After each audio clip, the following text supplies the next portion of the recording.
Muchas gracias por las palabras del moderador, el profesor Wu San-jun. Primero me gustaría expresar mi agradecimiento a los organizadores de este congreso que me han ofrecido la oportunidad de comunicarme con ustedes. Bueno, quería compartir con ustedes mi pantalla. Soy Li Xiaoke, profesor de la Universidad de Suzhou y doctorando de Sisu, China. El título de mi ponencia es En busca de una expresión americana, la transculturación y el realismo mágico en Hispanoamérica. Voy a explicarlo desde los siguientes aspectos. En primer lugar, transculturación, palabra clave para entender Hispanoamérica. En segundo lugar, realismo mágico, manifestación literaria de la transculturación, el caso de Miguel Ángel Asturias. En tercer lugar, en busca de una expresión americana. Y por último, reflexión final. Vamos a repasar brevemente la evolución del realismo mágico. Este término lo inventó y formuló el crítico de arte alemán Franz Roh en 1923 y luego en la revista de Occidente se tradujo al español. En 1955, Ángel Froles, crítico de literatura, fue el primero en aplicarlo a la nueva narrativa hispanoamericana. Desde ese momento, son muchas las obras y las investigaciones que tratan de analizar y explicar el realismo mágico. Entre estas destacan Otros mundos, Otros fuegos, Fantasía y el realismo mágico en Iberoamérica. El realismo mágico y los otros ensayos. Historia verdadera del realismo mágico. Magical Realism, Theory, History and Community, etc. En China, en los años 80 y 90 del siglo pasado, ha sido un tema literario muy comentado. Sin embargo, esta escuela literaria está todavía por investigar con profundidad. ¿En qué consiste la peculiaridad del realismo mágico como fenómeno de la literatura del subdesarrollo, o sea, de la periferia? Más concretamente, se formula la pregunta de esta ponencia. ¿Cuál es la relación entre el realismo mágico y la transculturación? Semánticamente, transculturación quiere decir la cultura se traslada o se trasplanta de un lado a otro. En los estudios culturales, la transculturación es un fenómeno que ocurre cuando un grupo social subordinado o marginal recibe y adopta las formas culturales que provienen de otro grupo dominante o metropolitano. La comunidad receptora, por lo tanto, termina sustituyendo en mayor o menor medida sus propias prácticas culturales. Es pensada como una interacción creativa entre las distintas entidades culturales que se encuentran. El término fue acuñado en 1940 por el sociólogo cubano Fernando Ortiz y apareció por primera vez en Contrapunteo cubano del tabaco y el azúcar. Ortiz lo utilizó para sustituir varias expresiones ya existentes, tales como aculturación, cambio cultural, difusión y otras que él consideraba inadecuadas para describir la cultura afrocubana, enfocándose en el tabaco. Ortiz considera que el concepto de la transculturación es cardinal y elementalmente indispensable para comprender la historia de Cuba y por análogas razones la de toda América en general. En los años 70 y 80, Ángel Rama lo aplicó a la crítica literaria. En Transculturación narrativa en América Latina, con este enfoque, Rama analizó las obras de José María Arquedas e indagó sobre los procesos de vinculación entre literatura, historia y cultura. Él plantea que la transculturación abarca 4 operaciones fundamentales: pérdidas, selecciones, redescubrimientos e incorporaciones, aunque es un procedimiento bastante complejo. Según Rama, el concepto se elabora sobre una doble comprobación. Por una parte, registra que la cultura presente de la comunidad hispanoamericana, que es un producto transculturado y en permanente evolución, está compuesta por valores idiosincrásicos, los cuales pueden reconocerse actuando desde tiempos remotos. Por otra parte, corrobora la energía creadora que la mueve, haciéndola muy distinta de un simple agregado de normas, comportamientos, creencias y objetos culturales. En los años 90, Mary Louise Pratt considera que la transculturación es un fenómeno de la zona de contacto. Las zonas de contacto son espacios sociales en los que diferentes culturas se encuentran, chocan y luchan entre sí. Podemos afirmar que Hispanoamérica proporciona el suelo con los nutrientes en que nace y crece la transculturación. Desde el comienzo, el realismo mágico es un producto transcultural en el ámbito de la literatura. En el realismo mágico se ve rasgos fundamentales: contradependencia, que es la independencia; capacidad constructiva, que es la originalidad, de lo nacional a lo internacional. En la primera mitad del siglo XX, muchos escritores hispanoamericanos están frente a los desafíos de la dicotomía, lo americano y lo europeo, lo tradicional y lo moderno, regionalismo y cosmopolitismo, influencia y originalidad, etc. Uno de esos escritores representativos es Miguel Ángel Asturias, Premio Nobel de Literatura en 1967. Entre los años 1923 y 33, Asturias estuvo en París, que era en aquel entonces el centro irresistible de atracción para los jóvenes latinoamericanos.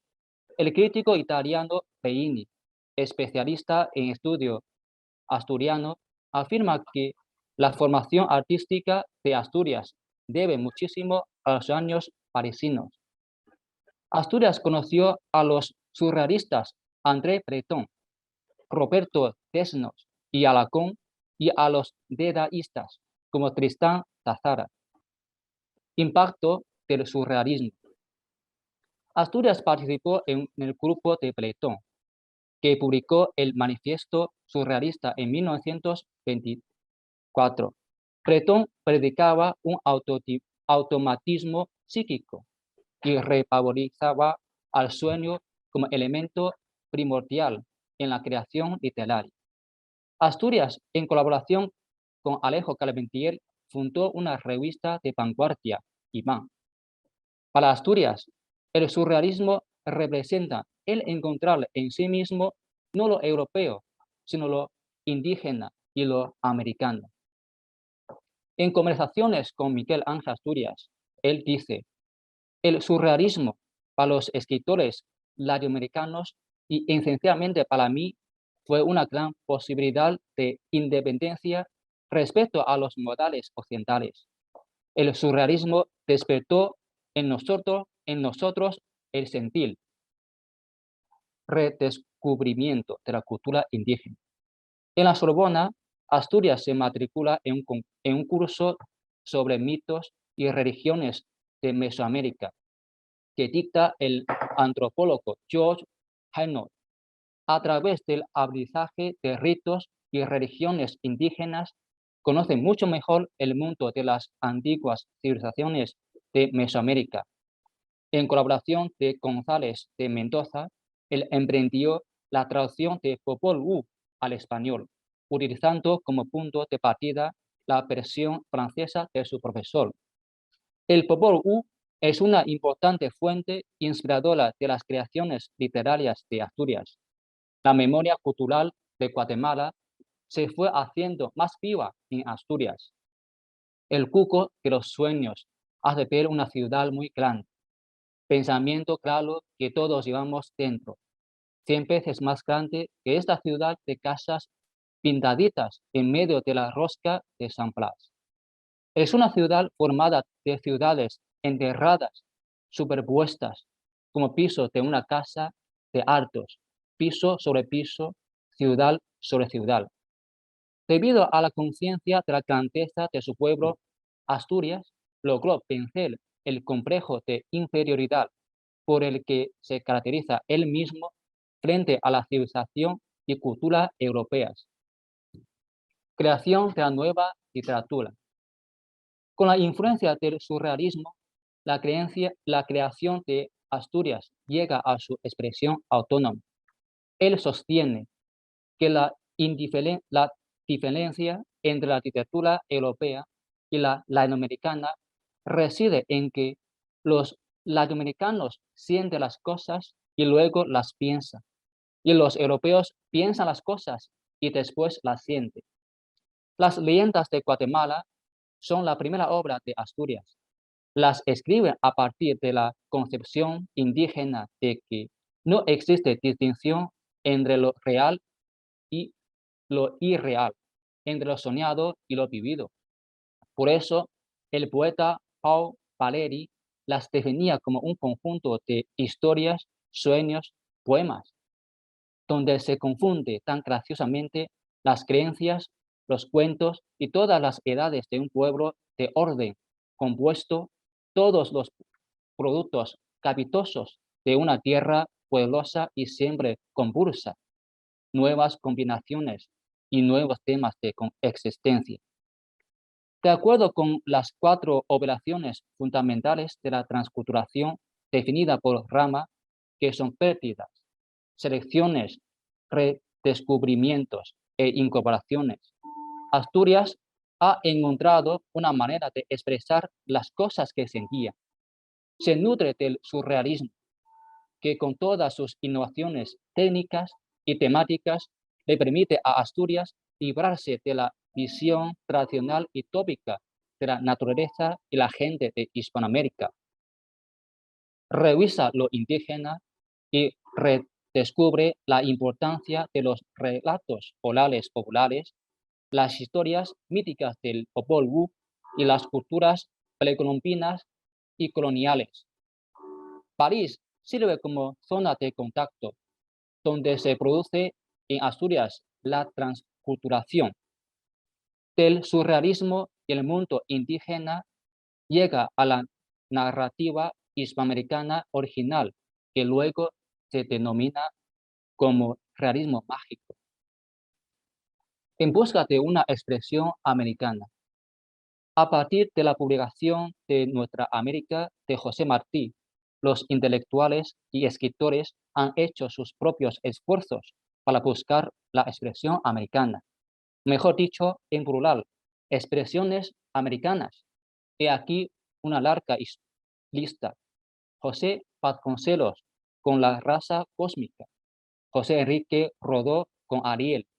Pedro Enríquez Ureña con 6 ensayos en busca de nuestra expresión. José Carlos Mariátegui con 7 ensayos de interpretación de la realidad peruana, etc.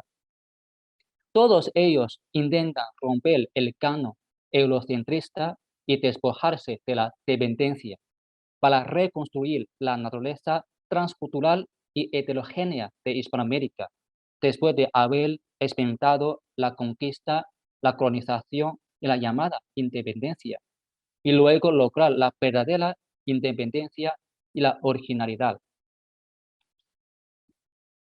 Asturias, Carpentier, su generación también hace lo posible para buscar una expresión americana. Asturias escribe: durante los años que pasé en París, vi el ejemplo de muchos escritores cosmopolitas que escribían sobre París, sobre Versalles. Desde entonces sentí que era mi vocación y mi deber escribir sobre América, que algún día interesaría al mundo. Por último, reflexión final. Un escritor o una literatura del subdesarrollo necesita luchar para llegar desde la periferia hasta el centro dentro de la República Mundial de las Letras, como define la crítica francesa Pascal Casanova. En Hispanoamérica, el realismo mágico es un discurso literario con el que los escritores hispanoamericanos logran exportar sus obras nacionales para que se hayan convertido en internacionales. El realismo mágico no solo pertenece a Hispanoamérica, sino que es un movimiento literario en casi todo el mundo, en China, en el resto de Asia, en países africanos e incluso en el mundo anglosajón aparecen variantes.